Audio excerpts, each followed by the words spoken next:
पंकज बंदना पद पंकज बंदना सिमरो अंगद दुख निकंदना अमरदास गुर हृदय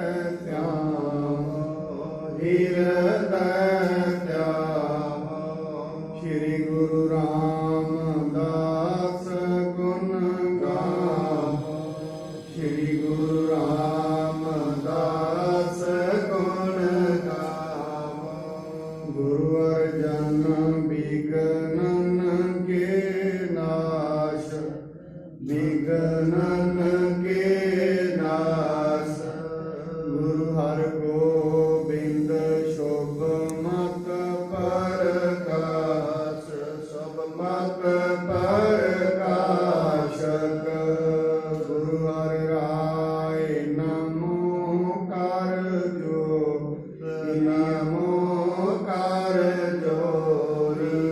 गुरु हर कृष्ण मनाए बहोरी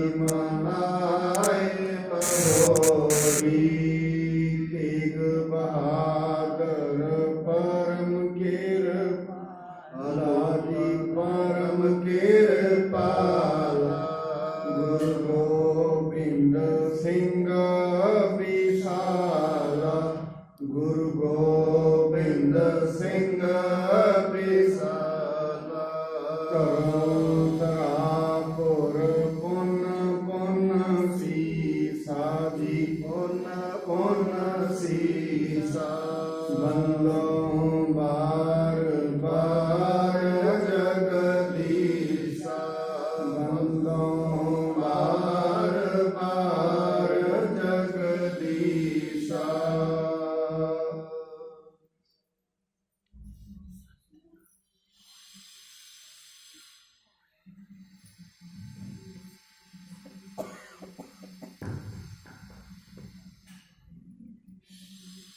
श्री गुरु ग्रंथ साहिब महाराज जी की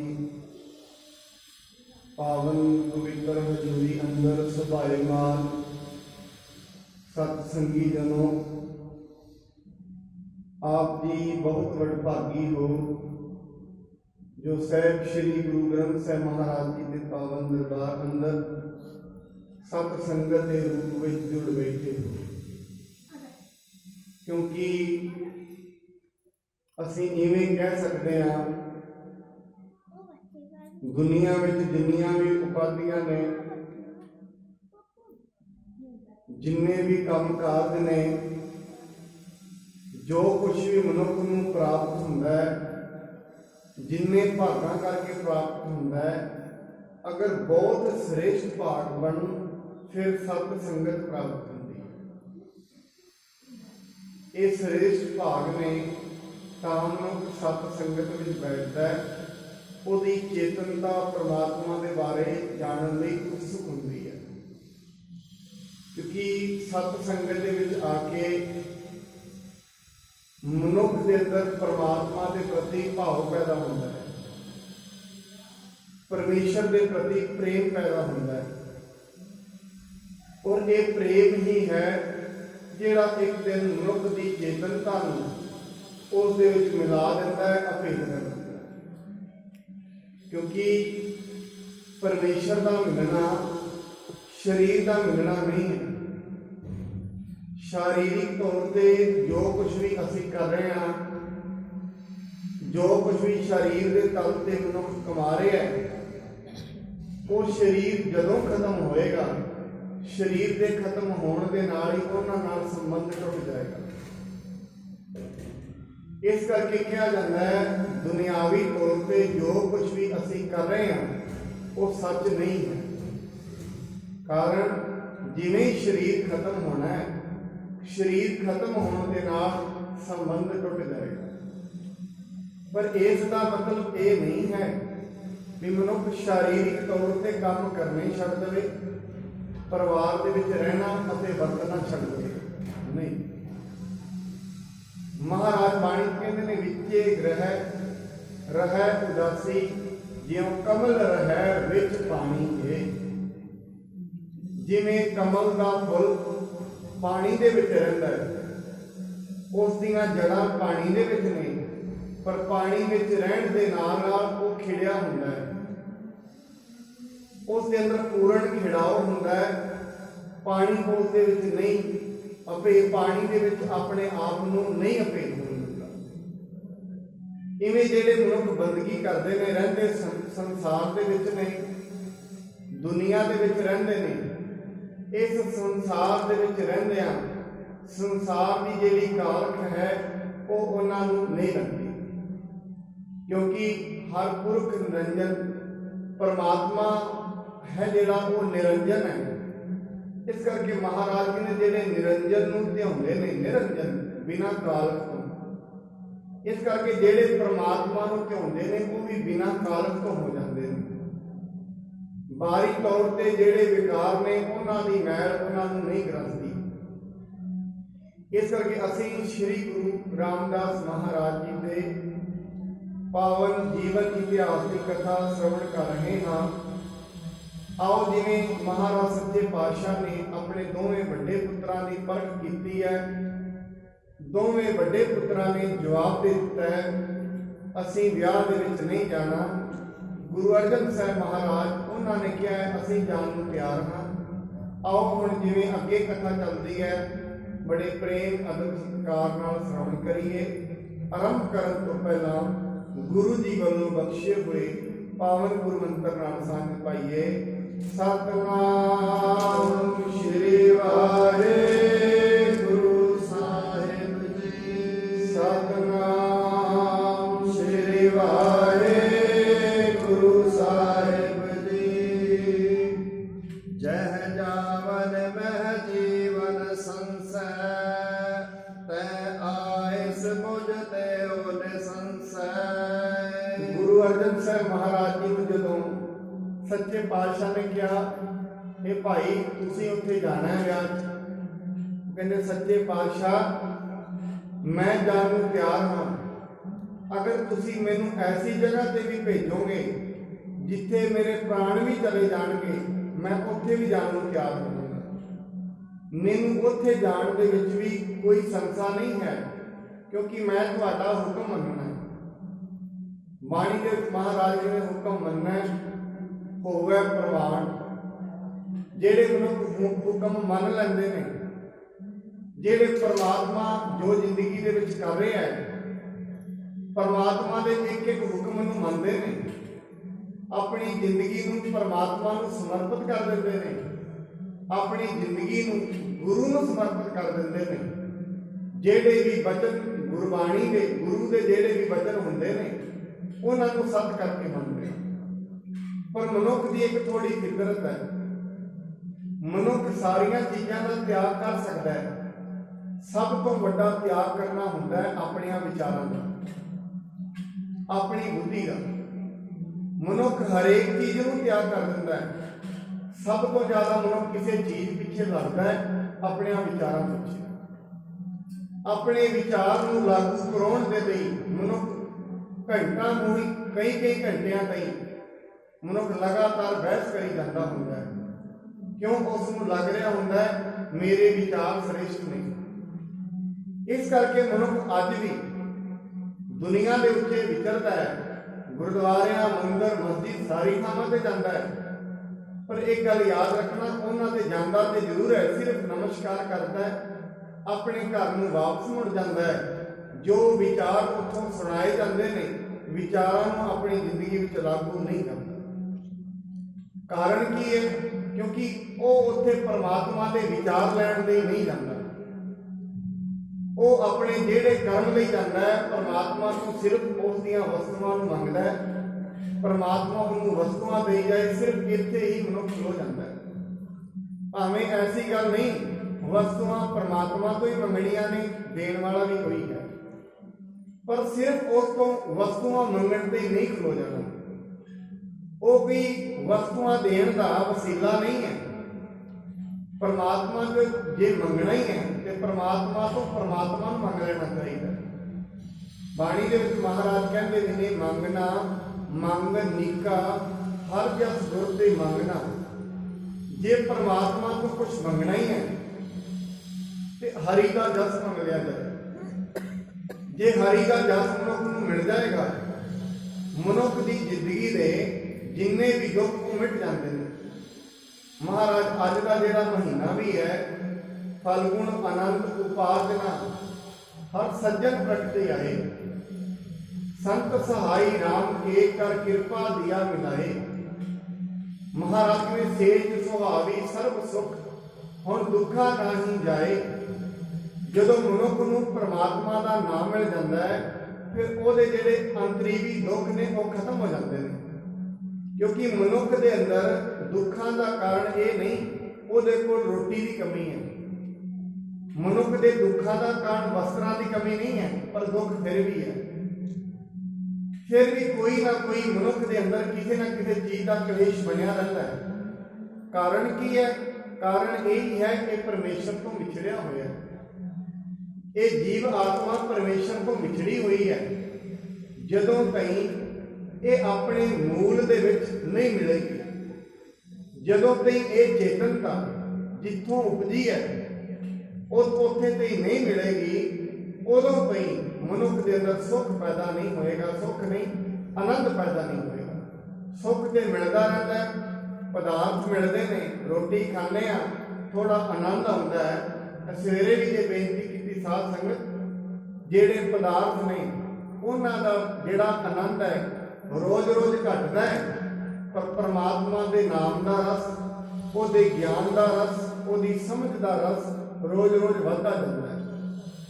ਕਿਸੇ ਮਨੁੱਖ ਨੇ ਪਹਿਲੀ ਰੋਟੀ ਦੀ ਗਰਾਈ ਖਾਧੀ ਹੈ, ਜਿਵੇਂ ਪਹਿਲੀ ਗਰਾਈ ਖਾਧੀ ਉਹਦੇ ਵਿੱਚ ਜਿੰਨਾ ਸਵਾਦ ਸੀ ਦੂਜੀ ਵਿੱਚ ਨਹੀਂ ਹੁੰਦਾ। ਜਿੰਨਾ ਦੂਜੀ ਵਿੱਚ ਹੁੰਦਾ ਉਹਨਾਂ ਤੀਜੀ ਵਿੱਚ ਨਹੀਂ ਹੁੰਦਾ। ਇਵੇਂ ਮਨੁੱਖ ਛੋਟੇ ਮਕਾਨ 'ਚ ਰਹਿੰਦਾ ਹੈ, ਵੱਡੇ ਵਿੱਚ ਜਾਂਦਾ ਹੈ। ਜੋ ਆਨੰਦ ਪਹਿਲੇ ਦਿਨ ਰਹਿਣ ਦਾ ਹੁੰਦਾ ਹੈ ਉਹ ਦੂਜੇ ਦਿਨ ਨਹੀਂ ਹੁੰਦਾ। ਜੋ ਦੂਜੇ ਦਿਨ ਹੁੰਦਾ ਹੈ ਉਹ ਤੀਜੇ ਦਿਨ ਨਹੀਂ ਹੁੰਦਾ। ਇਵੇਂ ਨੂੰ ਕੋਈ ਨਵੀਂ ਕਾਰ ਲੈ ਲਵੇ, ਜੋ ਆਨੰਦ ਪਹਿਲੇ ਦਿਨ ਹੁੰਦਾ ਹੈ ਉਹ ਸਾਲ ਬਾਅਦ ਨਹੀਂ ਹੁੰਦਾ। ਕਿਉਂ?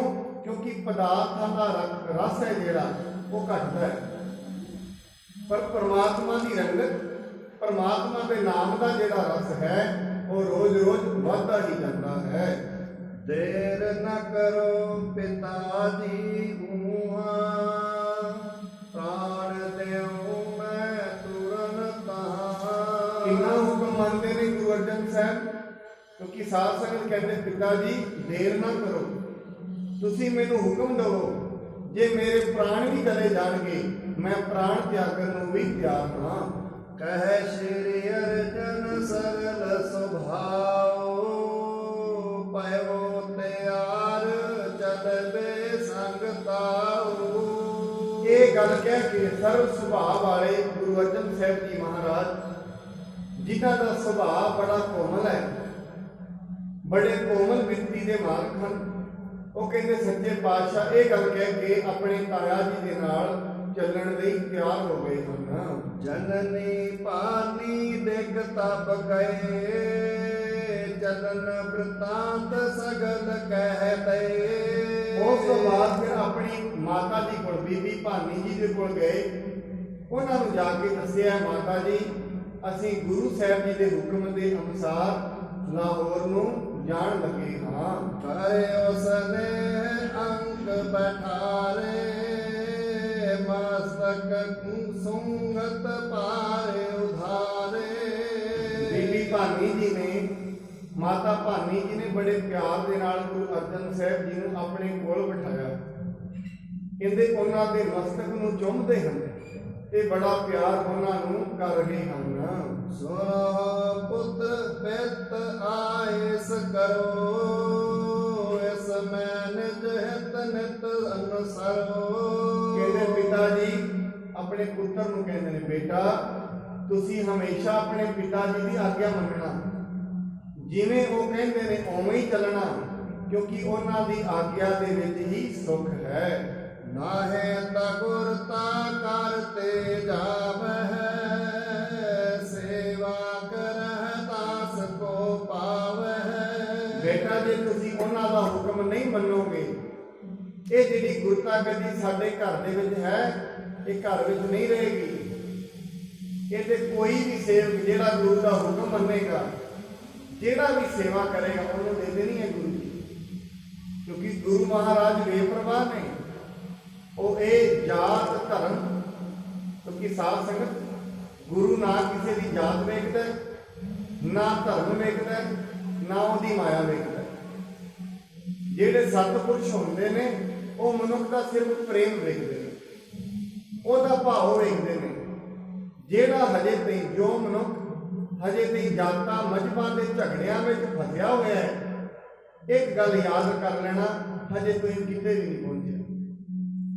ਜਿਹੜਾ ਮਨੁੱਖ ਹਜੇ ਤਾਈਂ ਕਿਸੇ ਝਗੜੇ 'ਚ ਫਸਿਆ ਹੈ, ਸਰੀਰਕ ਝਗੜਿਆਂ 'ਚ ਫਸਿਆ ਹੈ, ਇਹਨਾਂ ਝਮੇਲਿਆਂ ਵਿੱਚ ਫਸਿਆ ਹੋਇਆ ਹੈ, ਹਜੇ ਤੇ ਉਹਨੂੰ ਮੁਕਤੀ ਨਹੀਂ ਮਿਲੀ।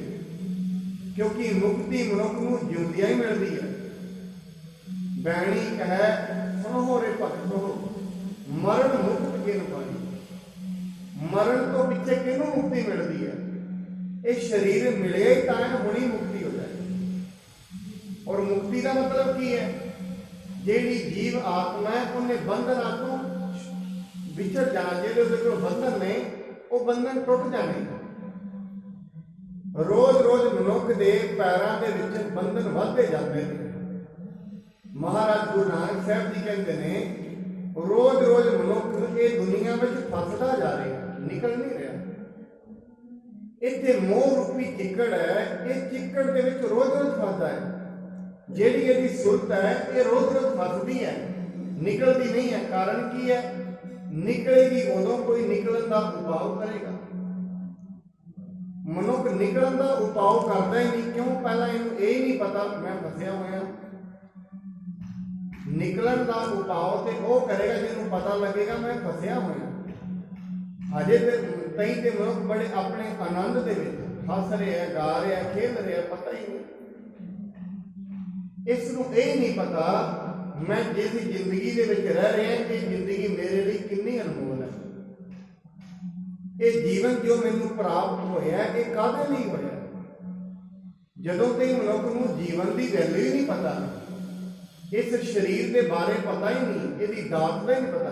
ਕਬੀਰ ਮਾਨਸ ਜਨਮ ਦੁਲੰਭ ਹੈ, ਹੋਏ ਨਾ ਬਾਰੰਬਾਰ। ਇਹ ਦੁਬਾਰਾ ਨਹੀਂ ਹੁੰਦਾ। ਮਹਾਰਾਜ ਬਾਣੀ ਕਹਿੰਦੇ ਨੇ, ਹੇ ਮਨੁੱਖ ਕਰੋੜਾਂ ਸਾਲ ਤੋਂ ਪਰਮਾਤਮਾ ਤੋਂ ਵਿਛੜਿਆ ਰਿਹਾ, ਕਾਹਦੇ? ਆਪਣੀਆਂ ਵਾਸ਼ਨਾਵਾਂ ਕਰਕੇ। ਬੜੇ ਲੱਖਾਂ ਸਾਲਾਂ ਤੋਂ ਤੂੰ ਵਿਛੜਿਆ ਰਿਹਾ, ਕਿਰਤ ਕਰਮ ਕੇ ਵਿਛੜੇ ਕਰ ਕਿਰਪਾ ਮੇਲੋ ਰਾਮ। ਹਜ਼ਾਰਾਂ ਸਾਲਾਂ ਤੋਂ ਤੂੰ ਵਿਛੜਿਆ ਆ ਰਿਹਾ, ਸਿਰਫ ਕਾਹਦੇ ਵਿੱਚ? ਸਿਰਫ ਤੇ ਸਿਰਫ ਮਨੁੱਖ ਦਾ ਮੋਹ ਇਹਨਾਂ ਪਦਾਰਥਾਂ ਵਿੱਚ ਹੈ। ਔਰ ਕਹਿੰਦੇ ਅੱਜ ਜੋ ਤੇਰੇ ਕੋਲ ਬੱਚੇ ਨੇ, ਧੀਆਂ ਨੇ, ਪੁੱਤਰ ਨੇ, ਪਹਿਲੀ ਵਾਰੀ ਨਹੀਂ ਹੋਏ, ਪਤਾ ਨਹੀਂ ਕਿੰਨੀ ਵਾਰੀ ਹੋਏ ਨੇ। ਕਿਉਂਕਿ ਇਹ ਦੁਨੀਆ ਤੇ ਆਉਣਾ ਪਹਿਲੀ ਵਾਰੀ ਨਹੀਂ ਹੈ। ਅਗਰ ਕਹਿੰਦਾ ਮਨੁੱਖ ਆਪਣੇ ਆਪ ਨੂੰ ਇਹ ਦੁਨੀਆ ਦਾ ਪੱਕਾ ਵਾਸੀ ਸਮਝ ਬੈਠਾ, ਮੰਨ ਬੈਠਾ। ਜੋ ਕੁਛ ਵੀ ਮਨੁੱਖ ਇਸ ਟਾਈਮ ਹੈ ਇਹ ਅਸਲ ਹੈ ਨਹੀਂ ਹੈ, ਇਹਨੇ ਮੰਨਿਆ ਹੋਇਆ। ਜਿਵੇਂ ਕਿਸੇ ਦਾ ਕੋਈ ਨਾਂ ਹੈ, ਸਮਝ ਲਓ ਗੁਰਮੁਖ ਸਿੰਘ ਕਿਸੇ ਦਾ ਨਾਂ ਹੈ, ਉਹਦੀ ਆਤਮਾ ਨੇ, ਜੀਵ ਆਤਮਾ ਨੇ ਸਮਝ ਲਿਆ ਮੈਂ ਗੁਰਮੁਖ ਸਿੰਘ ਹਾਂ। ਨਹੀਂ, ਸਰੀਰ ਨੂੰ ਸਿਰਫ ਨਾਮ ਦਿੱਤਾ ਗਿਆ, ਉਹ ਗੁਰਮੁਖ ਸਿੰਘ ਨਹੀਂ ਹੈ। ਮਨੁੱਖ ਸਮਝ ਬੈਠਾ ਕਿਤੇ ਇਹ ਸ੍ਰਿਸ਼ਟੀ ਦਾ, ਇਹ ਧਰਤੀ ਦਾ ਮੈਂ ਪੱਕਾ ਹੀ ਵਾਸੀ ਹਾਂ। ਨਹੀਂ, ਕੱਲ ਵੀ ਬੇਨਤੀ ਕੀਤੀ ਸੀ, ਦੁਨੀਆ ਦਾ ਇਤਿਹਾਸ ਕਰੋੜਾਂ ਸਾਲ ਪੁਰਾਣਾ ਹੈ, ਪਰ ਹਰੇਕ ਮਨੁੱਖ ਦਾ ਇਤਿਹਾਸ ਕਿਸੇ ਦਾ 20 ਸਾਲ ਪੁਰਾਣਾ ਹੈ, ਕਿਸੇ ਦਾ 30 ਸਾਲ ਪੁਰਾਣਾ ਹੈ, ਕਿਸੇ ਦਾ 50 ਸਾਲ ਪੁਰਾਣਾ ਹੈ, ਹੋਰ 50 ਸਾਲਾਂ ਬਾਅਦ ਉਹਦਾ ਇਤਿਹਾਸ ਰਹਿਣਾ ਹੈ। ਦੁਨੀਆ ਤੇ ਫਿਲਾਸਫੀਆਂ ਲੱਖਾਂ ਸਾਲ ਪੁਰਾਣੀਆਂ ਨੇ, ਪਰ ਮਨੁੱਖ ਲੱਖਾਂ ਸਾਲ ਪੁਰਾਣਾ ਨਹੀਂ ਹੈ। ਦੇਖੋ ਸੁਰਤ ਕਿੰਨਾ ਵੱਧ ਗਈ ਹੈ। ਸੁਰਤ ਤੇ ਸਮਝ ਬੈਠੀ ਹੈ ਮੈਂ ਇੱਥੋਂ ਦਾ ਹੀ ਵਾਸੀ ਹਾਂ। ਇੱਥੇ ਮਨੁੱਖ ਫਸ ਗਿਆ। ਔਰ ਇਹ ਕਿਉਂ ਸਮਝਦੀ ਹੈ? ਇਹਦੇ ਕਰਮਾਂ ਕਰਕੇ। ਇੱਕ ਜਿਹੜੇ ਕਰਮ ਨੇ, ਸੰਸਕਾਰ ਨੇ, ਮਾੜਿਆਂ ਸੰਸਕਾਰਾਂ ਦੀ ਪੰਡ ਉੱਤੇ ਚੜੀ ਹੋਈ ਹੈ, ਉਹ ਨਾ ਸਤ ਸੰਗਤ ਵਿੱਚ ਬੈਠਣ ਦਿੰਦੀ ਹੈ, ਨਾ ਉਹਦਾ ਦਿਲ ਕਿਸੇ ਧਾਰਮਿਕ ਕਾਰਜ ਲੱਗਦਾ, ਨਾ ਸੇਵਾ ਕਰਦਾ, ਨਾ ਭਜਨ ਕਰਦਾ, ਨਾ ਬੰਦਗੀ ਕਰਦਾ।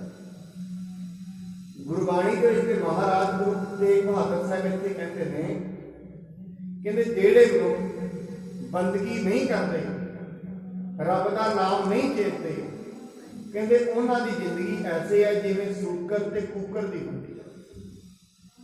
ਜਿਵੇਂ ਇੱਕ ਸੂਰ ਦੀ ਜ਼ਿੰਦਗੀ ਹੈ, ਜਿਵੇਂ ਇੱਕ ਕੂਕਰ ਦੀ ਜ਼ਿੰਦਗੀ ਹੈ। ਕਿਉਂ? ਭਾਵ ਉਹਦੀ ਜ਼ਿੰਦਗੀ ਇੱਕ ਪਸ਼ੂ ਦੇ ਸਮਾਨ ਹੈ, ਕਿਉਂਕਿ ਪਸ਼ੂ ਨੂੰ ਵੀ ਨਹੀਂ ਪਤਾ ਉਹ ਕਿੱਥੇ ਰਹਿ ਰਿਹਾ ਹੈ ਤੇ ਕਿਉਂ ਰਹਿ ਰਿਹਾ ਹੈ। ਇੰਨੀ ਵਿਚਾਰ ਪਸ਼ੂ ਦੇ ਕੋਲ ਨਹੀਂ ਹੁੰਦੀ। ਮਨੁੱਖ ਦੇ ਕੋਲ ਇੰਨੀ ਤੇ ਵਿਚਾਰ ਹੈ ਜਿਹੜੀ ਇਹਨੂੰ ਸ਼ੁਰੂ ਤੋਂ ਦੱਸੀ ਗਈ ਹੈ। ਪੈਸਾ ਕੀ ਹੈ, ਕਿਵੇਂ ਕਮਾਉਣਾ, ਇਹਦੀ ਕੀਮਤ ਇਹਨੂੰ ਸਾਰੀ ਪਤਾ ਹੈ। ਇਸ ਕਰਕੇ ਜਦੋਂ ਮਨੁੱਖ ਦੇ ਹੱਥਾਂ ਦੇ ਵਿੱਚੋਂ ਮਾਇਆ ਡਿੱਗ ਜਾਂਦੀ ਹੈ, ਗੁੰਮ ਹੋ ਜਾਂਦੀ ਹੈ, ਕਈ ਦਿਨ ਇਹਦਾ ਚਿਹਰਾ ਉਤਰਿਆ ਹੁੰਦਾ ਕਿਉਂ? ਕੀਮਤ ਪਤਾ ਹੈ।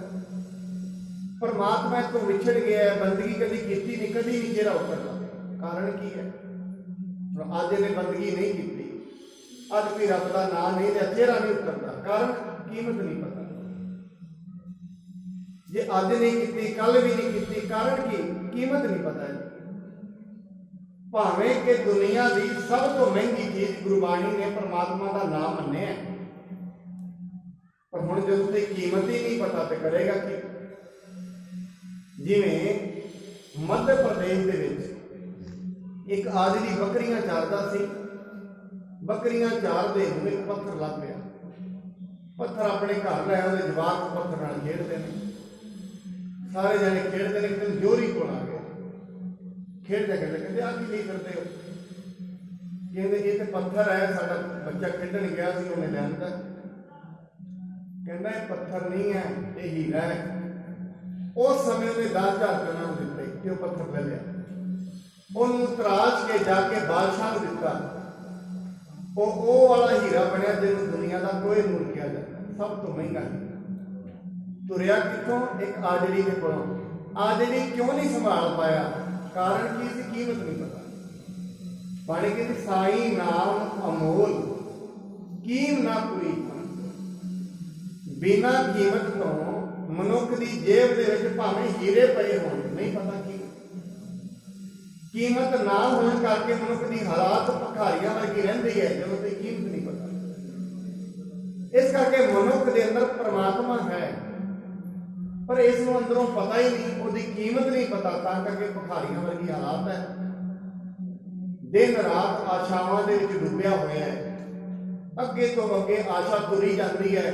ਕੁਝ ਆਸ਼ਾਵਾਂ 5 ਸਾਲ ਦੀਆਂ ਲਾਈਆਂ ਨੇ, ਕੁਝ 10 ਸਾਲਾਂ ਦੀਆਂ ਲਾਈਆਂ ਨੇ, ਕੁਝ 20 ਸਾਲ ਦੀਆਂ ਲਾਈਆਂ ਨੇ। 20 ਸਾਲ ਬਾਅਦ ਇਹ ਹੋ ਜਾਏਗਾ, 5 ਸਾਲ ਬਾਅਦ ਇਹ ਹੋ ਜਾਏਗਾ। ਐਵੇਂ ਮਨੁੱਖ ਸੋਚੀ ਜਾਂਦਾ ਬਸ।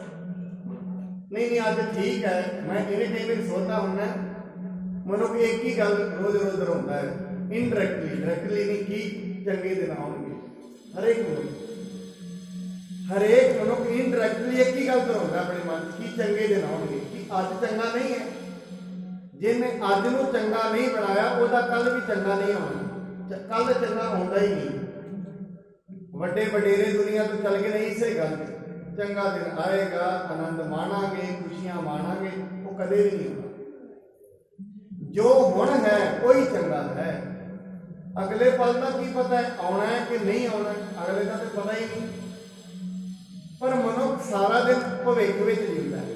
ਸਰੀਰ ਜਿਹੜਾ ਹੈ, ਸਰੀਰ ਜਿੰਦਾ ਹੈ ਸਥਾਨ ਤੇ, ਮਨ ਜਿੰਦਾ ਹੈ ਸਮੇਂ ਦੇ ਵਿੱਚ।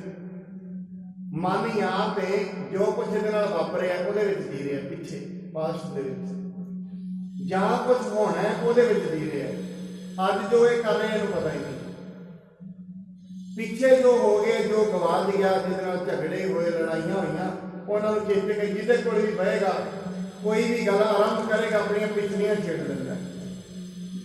ਜਾਂ ਫਿਰ ਅਗਲੀਆਂ ਐਵੇਂ ਹੋ ਜਾਏਗਾ। 5 ਸਾਲਾਂ ਬਾਅਦ ਬੱਚੇ ਵੱਡੇ ਹੋ ਜਾਣਗੇ, ਦੂਜੇ ਸ਼ਹਿਰ ਵਿੱਚ ਜਾਵਾਂਗੇ, ਉੱਥੇ ਬੱਚਿਆਂ ਦਾ ਵਿਆਹ ਕਰ ਦੇਵਾਂਗੇ, ਇਹ ਪੜ੍ਹ ਜਾਣਗੇ, ਉਹ ਵੱਡੀਆਂ ਨੌਕਰੀਆਂ ਲੱਗ ਜਾਣਗੀਆਂ। ਉਹ ਪਤਾ ਨਹੀਂ ਐਵੇਂ ਹੋਣਾ ਕਿ ਨਹੀਂ ਹੋਣਾ। ਬਾਣੀ ਤੇ ਕਹਿੰਦੀ ਹੈ ਜੋ ਕੁਝ ਤੂੰ ਸੋਚ ਰਿਹਾ ਉਵੇਂ ਨਹੀਂ ਹੋਣਾ, ਜੋ ਕੁਝ ਰੱਬ ਚਾਹੇਗਾ ਉਵੇਂ ਹੋਣਾ। ਔਰ ਆਪਣੀ ਜ਼ਿੰਦਗੀ ਵਿੱਚ ਹਰੇਕ ਮਨੁੱਖ ਧਿਆਨ ਮਾਰ ਕੇ ਵੇਖ ਲਵੇ, ਪਿਛਲੇ 5 ਸਾਲਾਂ ਦੇ ਵਿੱਚ ਬਹੁਤ ਕੁਝ ਐਸਾ ਹੋਇਆ ਜਿਹੜਾ ਅਸੀਂ ਚਾਹਿਆ ਨਹੀਂ ਸੀ। ਅੱਗੇ 5 ਸਾਲਾਂ 'ਚ ਵੀ ਐਵੇਂ ਹੋਣਾ ਹੈ, ਜੋ ਕੁਝ ਨਹੀਂ ਸੀ ਚਾਹਿਆ ਉਹੀ ਹੋਣਾ ਹੈ। ਮਨੁੱਖ ਨੂੰ ਨਹੀਂ ਪਤਾ ਇਹਦੇ ਜਿਹੜੇ ਕਰਮ ਨੇ ਇਹਨੂੰ ਕਿੱਥੇ ਖਿੱਚ ਕੇ ਲੈ ਜਾਣਗੇ, ਇਹਨੂੰ ਨਹੀਂ ਪਤਾ। ਖਿੱਚ ਕੇ ਲੈ ਕੇ ਜਾਣਾ ਇਹਦੀਆਂ ਕਰਮਾਂ ਨੇ, ਜਿੱਥੇ ਵੀ ਲੈ ਕੇ ਜਾਣਾ। ਜਿਵੇਂ ਜਿਵੇਂ ਇਹਦੇ ਕਰਮ ਨੇ ਉਵੇਂ ਉਵੇਂ ਰਿਜਕ ਬਣਦਾ। ਸਾਧ ਸੰਗਤ ਇਹ ਗੱਲ ਨੋਟ ਕਰਨ ਵਾਲੀ ਹੈ, ਬਾਣੀ ਕਹਿੰਦੀ ਹੈ ਜਿਵੇਂ ਜਿਵੇਂ ਮਨੁੱਖ ਦੇ ਕਰਮ ਨੇ ਉਵੇਂ ਉਵੇਂ ਰਿਜਕ ਬਣੇਗਾ, ਉਵੇਂ ਉਵੇਂ ਇਹਨੂੰ ਉਪਾਧੀਆਂ ਮਿਲਣਗੀਆਂ। ਜੇ ਕਿਸੇ ਨੂੰ ਰਾਜ ਵੀ ਮਿਲਿਆ ਨਾ ਉਹਦੇ ਕਰਮਾਂ ਕਰਕੇ ਮਿਲਿਆ। ਸਾਧ ਸੰਗਤ ਜਿਵੇਂ ਜਿਵੇਂ ਕਰਮ ਬਣਦੇ ਜਾਣਗੇ ਉਵੇਂ ਉਵੇਂ ਸੰਯੋਗ ਬਣਦੇ ਜਾਣਗੇ। ਸਤ ਸੰਗਤ ਕਰਨ ਲੱਗ ਜਾਏ, ਰੱਬ ਦਾ ਨਾਮ ਲੈਣ ਲੱਗ ਜਾਏ, ਹੌਲੀ ਹੌਲੀ ਉਹੋ ਜਿਹੇ ਮਨੁੱਖਾਂ ਨਾਲ ਦਾ ਮੇਲ ਮਿਲਾਪ ਹੋ ਜਾਏਗਾ। ਉਹ ਲੜਾਈਆਂ ਦੰਗੇ ਕਰਨ ਲੱਗ ਜਾਏ, ਉਹੋ ਜਿਹੀ ਸੰਗਤ ਨੂੰ ਮਿਲਣੀ ਸ਼ੁਰੂ ਹੋ ਜਾਏਗੀ। ਐਸੇ ਸਾਰੀ ਦੁਨੀਆ ਅਸੀਂ ਬਣਾਈ ਹੈ। ਜੈਸੀ ਸੰਗਤ ਕਰੋਗੇ ਪਰਮਾਤਮਾ ਉਹੋ ਜਿਹੇ ਕਰਮ ਹੋ ਜਾਣਗੇ, ਉਹੋ ਜਿਹੇ ਲੋਕ ਮਿਲਣੇ ਸ਼ੁਰੂ ਹੋ ਜਾਣਗੇ। ਸੰਗਤ ਕਰਾਂਗੇ, ਚੰਗਾ ਕੰਮ ਕਰਾਂਗੇ, ਚੰਗੇ ਨਾਂ ਲਾਂਗੇ, ਉਹੋ ਜਿਹੇ ਲੋਕ ਮਿਲਣੇ ਸ਼ੁਰੂ ਹੋ ਜਾਣਗੇ। ਮਨੁੱਖ ਦੇ ਜਿਹੜੇ ਕਰਮ ਨੇ ਇਹਨੂੰ ਘੇਰੀ ਰੱਖਦੇ ਨੇ, ਪਰ ਮਨੁੱਖ ਇਹਨਾਂ ਦੀ ਪ੍ਰਵਾਹ ਕਦੇ ਵੀ ਨਹੀਂ ਕਰਦਾ। ਇਹਦੀ ਆਤਮਾ ਜਦੋਂ ਵੀ ਇਹ ਮਾੜਾ ਕੰਮ ਕਰਦਾ ਅੰਦਰੋਂ ਆਵਾਜ਼ ਦੇ ਦਿੰਦੀ ਹੈ, ਨਾ ਕਰ ਤੂੰ ਇਹ। ਪਰ ਮਨੁੱਖ ਨੇ ਕਿਸੇ ਨਾ ਕਿਸੇ ਰੂਪ ਦੇ ਵਿੱਚ ਇਹਨੂੰ ਰੰਗਤ ਹੋਰ ਦਿੱਤੀ ਹੋਈ ਹੈ। ਮਾਤਾ ਭਾਨੀ ਜੀ ਕਹਿੰਦੇ ਨੇ, ਕਹਿੰਦੇ ਬੇਟਾ ਆਪਣੇ ਗੁਰੂ ਸਾਹਿਬ ਦੇ ਨਾਲ ਜੋ ਉਹ ਕਹਿੰਦੇ ਨੇ ਉਹਨੂੰ ਮੰਨਿਆ ਕਰੋ, ਕਿਉਂਕਿ ਗੁਰੂ ਜੀ ਬੇਪਰਵਾਹ ਨੇ। ਕੋਈ ਪਤਾ ਨਹੀਂ ਜਿਹੜਾ ਸੇਵਾ ਕਰੇਗਾ, ਕਿਉਂਕਿ ਗੁਰੂ ਰਿੱਝ ਜਾਂਦੇ ਨੇ ਪ੍ਰੇਮ ਵਾਲੇ ਤੇ। ਜਿਹੜੇ ਵੀ ਸੇਵਾ ਕਰਦੇ ਨੇ ਉਹਨਾਂ ਨੂੰ ਹੀ ਸਭ ਕੁਝ ਦੇ ਦਿੰਦੇ ਹਨ। ਪ੍ਰਿਥਿਏ ਕੋ ਸੁਭਾਉ ਅਹੰਕਾਰੀ, ਨਹੀਂ ਰਹਿਤ ਪਿਤ ਕੇ ਅਨੁਸਾਰੀ। ਮਾਤਾ ਜੀ ਕਹਿੰਦੇ ਜੋ ਤੁਹਾਡੇ ਵੱਡੇ ਭਰਾ ਨੇ ਨਾ ਭਾਈ ਬਾਬਾ ਪ੍ਰੀਤੀ ਚੰਦ ਜੀ, ਉਹਨਾਂ ਦਾ ਸੁਭਾਅ ਥੋੜਾ ਹੰਕਾਰ ਵਾਲਾ ਹੈ। ਉਹ ਆਪਣੇ ਹੰਕਾਰ ਦੇ ਵਿੱਚ ਹੀ ਗ੍ਰਕ ਹੋਏ ਨੇ ਤੇ ਉਹ ਗੁਰੂ ਸਾਹਿਬ ਦੀ ਆਗਿਆ ਦੇ ਅਨੁਸਾਰ ਨਹੀਂ ਰਹਿੰਦੇ ਹਨ। ਮਹਾਦੇਵ ਕੋ ਮਸਤ ਸੁਭਾਉ, ਹਾਨ ਲਾਭ ਕੋ ਲਖ ਨ ਕਾਉ। ਜਿਹੜੇ ਉਹ ਤੋਂ ਅਗਲੇ ਪੁੱਤਰ ਨੇ, ਇੱਕ ਵੱਡੇ ਨੇ ਬਾਬਾ ਪ੍ਰੀਤ ਸਿੰਘ, ਫਿਰ ਮਹਾਦੇਵ ਜੀ ਨੇ, ਕਹਿੰਦੇ ਜਿਹੜੇ ਉਹ ਨੇ ਉਹਨਾਂ ਦਾ ਸੁਭਾਅ ਮਸਤ ਹੈ। ਉਹ ਹਾਨ ਲਾਭ ਬਿੰਦੇ ਨਹੀਂ। ਹਾਨੀ ਕੀ ਹੈ, ਲਾਭ ਕੀ ਹੈ, ਭਾਵ ਸਮਾਜਿਕ ਤੌਰ ਤੇ ਇੰਨੇ ਚੇਤਨ ਨਹੀਂ ਹਨ। ਇੱਕ ਤੇਰੇ ਪਰ ਮੋਹਿ ਭਰੋਸਾ, ਗੁਰ ਤਾਲੇ ਗੁਣ ਜੁਗਤ ਅੰਦੋਸਾ। ਕਹਿੰਦੇ ਇਸ ਕਰਕੇ ਮੈਨੂੰ ਤੁਹਾਡੇ ਤੇ ਵਿਸ਼ਵਾਸ ਹੈ, ਤੁਹਾਡਾ ਸੁਭਾਅ ਸਰਲ ਹੈ, ਔਰ ਮੈਨੂੰ ਪਤਾ ਹੈ ਤੁਹਾਡੇ ਸੁਭਾਅ ਕਰਕੇ ਤੁਹਾਨੂੰ ਗੁਰੂ ਸਾਹਿਬ ਨੇ ਗੁਰਤਾ ਗੱਦੀ ਦੇ ਦੇਣੀ ਹੈ। ਇਹ ਸੁਤ ਸ਼੍ਰੀ ਨਾਨਕ ਜੀ ਆਦ, ਦਈ ਦਾਸ ਕੋ ਕੇ ਅਹਿਲਾਦ। ਕਹਿੰਦੇ ਬੇਟਾ ਗੁਰੂ ਨਾਨਕ ਸਾਹਿਬ ਜੀ ਦਾ ਇਤਿਹਾਸ ਯਾਦ ਕਰੋ। ਗੁਰੂ ਨਾਨਕ ਸਾਹਿਬ ਜੀ ਦੇ ਆਪਣੇ ਪੁੱਤਰ ਵੀ ਸਨ, ਪਰ ਸਾਧ ਸੰਗਤ ਗੁਰੂ ਪੁੱਤਰਾਂ ਨੂੰ ਨਹੀਂ ਮਿਲਦਾ ਹੁੰਦਾ। ਗੁਰੂ ਦਾ ਪੁੱਤਰ ਤੇ ਉਹ ਹੈ ਜਿਹੜਾ ਗੁਰੂ ਵਰਗਾ ਬਣ ਗਿਆ, ਜਿਹਨੇ ਬੰਦਗੀ ਕਰਨੀ ਹੈ, ਜਿਹਨੇ ਉਹਦੇ ਦੱਸੇ ਮਾਰਗ ਤੇ ਤੁਰਨਾ ਹੈ, ਉਹਦਾ ਪੁੱਤਰ ਹੈ। ਇਹ ਨਹੀਂ ਉਤਲੇ ਤੌਰ ਤੇ ਬਾਹਰੀ ਤੌਰ ਤੇ ਕੋਈ ਵੀ ਬਣ ਸਕਦਾ ਪੁੱਤਰ ਨਹੀਂ। ਅਸਲ 'ਚ ਪੁੱਤਰ ਉਹ ਹੈ ਜਿਹਨੇ ਹੁਕਮ ਮੰਨਣਾ ਹੈ। ਕਹਿੰਦੇ ਗੁਰੂ ਨਾਨਕ ਸਾਹਿਬ ਜੀ ਨੇ ਆਪਣੇ ਪੁੱਤਰਾਂ ਨੂੰ ਗੱਦੀ ਨਹੀਂ ਸੀ ਦਿੱਤੀ। ਗੱਦੀ ਕਿਹਨੂੰ ਦਿੱਤੀ ਸੀ? ਭਾਈ ਲਹਿਣਾ ਜੀ ਨੂੰ, ਖੁਸ਼ ਹੋ ਕੇ, ਪ੍ਰਸੰਨ ਹੋ ਕੇ, ਕਿਉਂਕਿ ਹੁਕਮ ਮੰਨਿਆ ਸੀ। ਮੈਂ ਬੜੀ ਵਾਰੀ ਬੇਨਤੀ ਕੀਤੀ, ਜੇ ਤੇ ਗੁਪਤਾ ਗੱਦੀ ਦਿੱਤੀ ਨਾ, ਬਾਬਾ ਪ੍ਰੀਤੀ ਚੰਦ ਜੀ ਨੇ ਪੰਚਾਇਤ ਕੀਤੀ। ਬਾਬਾ ਪ੍ਰੀਤੀ ਚੰਦ ਜੀ ਨੇ ਪੰਚਾਇਤ ਕੀਤੀ। ਕਵੀ ਸੰਤੋਖ ਸਿੰਘ ਜੀ ਗੱਲ ਨੂੰ ਲਿਖਦੇ ਨੇ, ਸਾਰੇ ਸਕੇ ਸੰਬੰਧੀ ਇਕੱਠੇ ਹੋਏ, ਕਹਿੰਦੇ ਜਿਹੜੀ ਗੱਦੀ ਹੈ ਤਾਂ ਸਾਡੀ ਜਗੀਰ ਹੈ। ਜਗੀਰ ਸਮਝਦੇ ਨੇ ਗੱਦੀ, ਇਹ ਤਾਂ ਸਾਡੀ ਹੈ। ਪਿਤਾ ਦੀ ਜਿਹੜੀ ਵੀ ਚੀਜ਼ ਹੈ ਉਹ ਤੇ ਪੁੱਤਰਾਂ ਨੂੰ ਜਾਂਦੀ ਹੈ। ਇਹ ਹੋ ਰਿਹਾ ਗੰਗ ਵਹਾਈ ਹੈ, ਇਹ ਤੇ ਹੋਰ ਹੀ ਗੰਗਾ ਵਹਾ ਦਿੱਤੀ ਹੈ। ਐਸਾ ਤਾਂ ਕਦੀ ਹੋਇਆ ਹੀ ਨਹੀਂ। ਤੇ ਨਾਲ ਦੀ ਨਾਲ ਇਕੱਠੇ ਹੋਏ ਪੰਚਾਇਤੀ ਗੁਰੂ ਨਾਨਕ ਸਾਹਿਬ ਜੀ ਨੂੰ ਪੁੱਛਦੇ ਨੇ। ਮਾਤਾ ਸੁਲੱਖਣੀ ਜੀ ਵੀ ਕਹਿੰਦੇ ਨੇ, ਗੁਰੂ ਨਾਨਕ ਸਾਹਿਬ ਜੀ ਕਹਿੰਦੇ ਨੇ ਹੁਣੇ ਨਾ ਸਾਰਾ ਹੋ ਜਾਏਗਾ, ਵੇਖ ਲੈਂਦੇ ਹਾਂ। ਮੈਂ ਗਲਤ ਇਨਸਾਨ ਨੂੰ ਗੁਰਤਾ ਗੱਦੀ ਨਹੀਂ ਦਿੱਤੀ। ਜਿਹੜੀ ਪਾਤਰਤਾ ਵਾਲਾ ਸੀ, ਜਿਹੜਾ ਯੋਗ ਸੀ, ਕਹਿੰਦੇ ਸੀ ਕਹਿੰਦਾ ਗੁਰੂ ਜੀ ਕਿਰਪਾ ਕਰੋ, हे ਪ੍ਰਮਾਤਮਾ ਕਿਰਪਾ ਕਰ। ਉਹ ਤੇ ਕਿਰਪਾ ਲਈ ਤਿਆਰ ਬੈਠਾ ਹੈ, ਤੂੰ ਆਪਣਾ ਪਾਤਰ ਵੱਡਾ ਬਣਾ ਭਾਈ। ਉਹ ਤੇ ਸਤਿਗੁਰ ਸਦਾ ਦਿਆਲ ਹੈ ਭਾਈ, ਉਹ ਤੇ ਸਦਾ ਹੀ ਦਿਆਲ ਹੈ। ਉਹਦਾ ਵੈਰ ਥੋੜੀ ਨਾ ਕਿਸੇ ਨਾਲ ਕੋਈ ਵੈਰ ਨਹੀਂ। ਮਹਾਰਾਜ ਨੇ ਆਪਣੇ ਬੀਜ ਠੀਕ ਕਰ, ਆਪਣੇ ਕਰਮ ਠੀਕ ਕਰ। ਉਹ ਸਦਾ ਹੀ ਦਿਆਲ ਹੈ। ਉਹਦੇ ਹੁਕਮ ਦੇ ਵਿੱਚ ਤੈਨੂੰ ਕਿਰਪਾ ਮਿਲ ਜਾਣੀ ਹੈ। ਉਹਦੇ ਹੁਕਮ ਦੇ ਅਨੁਸਾਰ ਚੱਲ, ਆਪਣੀ ਪਾਤਰਤਾ ਬਣਾ। ਗੁਰੂ ਨਾਨਕ ਸਾਹਿਬ ਜੀ ਕਹਿੰਦੇ ਨੇ ਹੁਣੇ ਪਰਖ ਲੈਂਦੇ ਆ। गुरु नानक साहब जी महाराज जी ने अपने हाथ दे विच एक रुपया फड़ लिया। बाबा श्री चंद जी कहते दसो मेरी मुट्ठी विच की है? कहते क्यों गुरु जी मजाक करते हो बच्चों जी? होना की है पिता जी? 1 रुपया होएगा मुट्ठी विच, होर की होना है? कहते ठीक है। बाबा लक्ष्मी दास जी ने पूछा दसो जी मुट्ठी विच की है? कहते 1 रुपया, होर की होना है? वारी आ गई भाई लहना जी दी, गुरु अंगद साहिब जी। कहते दसो लैणिया पुत्र मेरी मुट्ठी विच की है? कहते गुरु जी मैनू एवें मत पूछो मेरी मुट्ठी विच की है, मैनू एवें पूछो तेरी मुट्ठी विच की नहीं है। एवें पूछ, क्योंकि सच्चे पातशाह तेरे हाथ दे विच सारा ब्रह्मंड है। इहनूं कहंदे ने सेवक। जिन्हां ने जैसा सतगुर सुनेगा तैसो ही मैं ढीठ, जिन्हें ओसा वेख लिया। विखेगा किवें? मनुख के अंदर श्रद्धा किवें आएगी? जदों तक अनुभव नहीं होता उदों तक श्रद्धा नहीं होती। अनुभव कदों होएगा? जदों मनुख के कर्म गति करनगे, मनुख बंदगी करेगा। जो कुछ गुरु ने किया उन्होंने अनुभव कर लेना। जदों तक अनुभव नहीं करेगा, अनुभव का मतलब होता है ना एक्सपीरियंस कर लेना भी ये गल ठीक है। जिवें एक पुत्र एक पिता है और उन्हें अपनी पैड़ी दे विच सोना दबिया हुआ। मैं अनुभव की गल कर रहा, अनुभव की होता है। उन्हें अपनी पैड़ी दे विच सोना दब दिता ते अपने पुत्रां नूं कहंदा है कि फलानी पैड़ी दे विच सोना दबिया, पर दबिया तो उत्थे है। तुहानूं पता किवें लगे? पहले कुएं तो उन्होंने खोदना शुरू करना, तुहानूं उत्थे एक मोर मिलेगी। थोड़ा जा अगे करोगे एक होर मिलेगी, तीजा करोगे एक होर मिलेगी, विच जाके होर भी होणगे, उत्थे है। हुण पुत्र चलो पिता की गल मान के आ गए, पहले कुएं तो खोदिया, जो पहली मोर मिल गई ना नाल दी नाल विश्वास हो गया कि है जो ये कह रहा है ना पिता है। अगे फिर खुशी ना खोदणगे, मतलब पिता की पहली कही हुई गल का अनुभव हो गया, विश्वास हो गया। हुण अगे भी चलणगे, इहनूं कहंदे ने विश्वास। हुण जदों पहली मोर लभ पई, भावें दुनिया आके उन्होंने डके नहीं डकिया डकणगे, क्यों?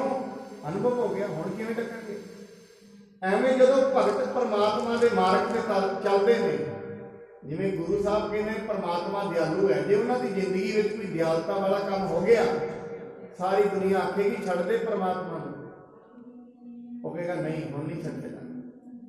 हुण तुसीं मैनूं एवें करो जिवें भाई मती दास जी दिल्ली के चांदनी चौक में उन्होंने गुरु तेग बहादुर महाराज जी का एक एक कहा होर एक्सपीरियंस होया सी अंदर। जालम कहते हैं तू नौजवान है, अपनी जिंदगी क्यों गवाना है?